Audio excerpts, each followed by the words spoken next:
and look what it got her. Battered pride and pitying looks. At least, she thought that was pity in his eyes. It was something bleak and awful, anyway. "I'm sorry, Cupcake," he said, and the childhood nickname just made everything worse. "Don't apologise to the woman you just slept with, James. It's very déclassé." He winced. "We didn't." "I recommend you shut the fuck up before I throw you out the window, okay?" It was an empty threat, of course, and not just because she'd never hurt him.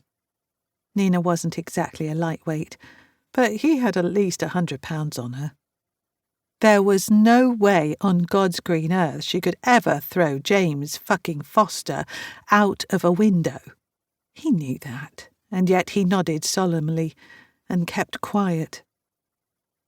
If all she wanted was to sleep with James, this rejection wouldn't have bothered her. There were plenty of guys she could sleep with, plenty of guys she did sleep with, but none of those men were sweet and serious and generous and open and determined and protective. And James. None of those men had gone from being her brother's best friend, just part of the furniture, to someone she might actually, nauseatingly, love. Maybe this whole thing had been doomed from the start anyway.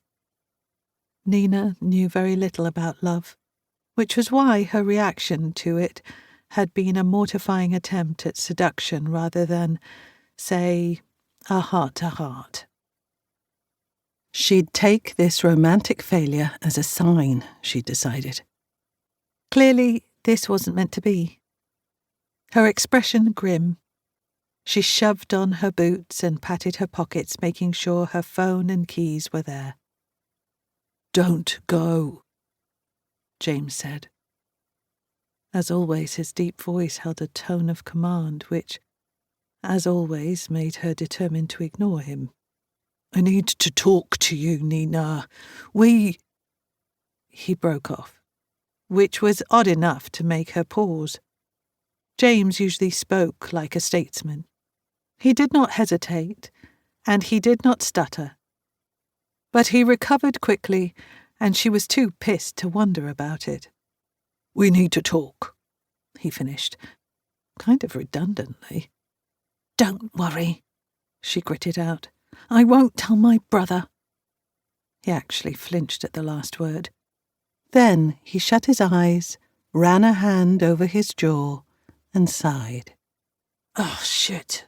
Marcus." Well, holy fuck sticks in a bleeding blue canoe. He hadn't even thought about her brother. He hadn't pulled the brakes because of anything to do with Mark's protective instincts. Or some weird bro code, don't sleep with my little sister thing, or because years ago when Mark joined the Royal Air Force he'd asked James to look after her.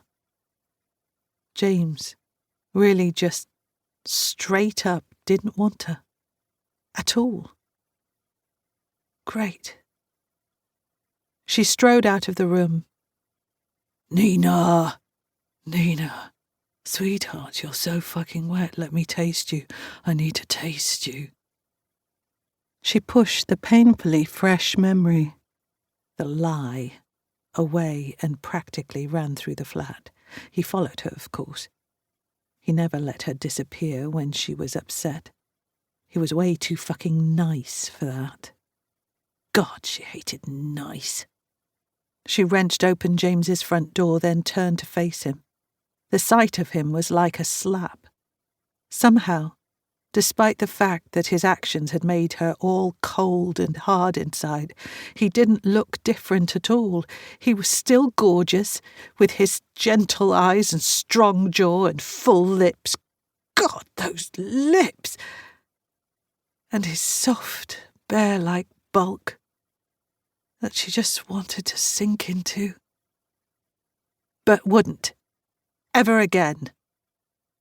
"Nina," he said, "I'm not explaining this very well.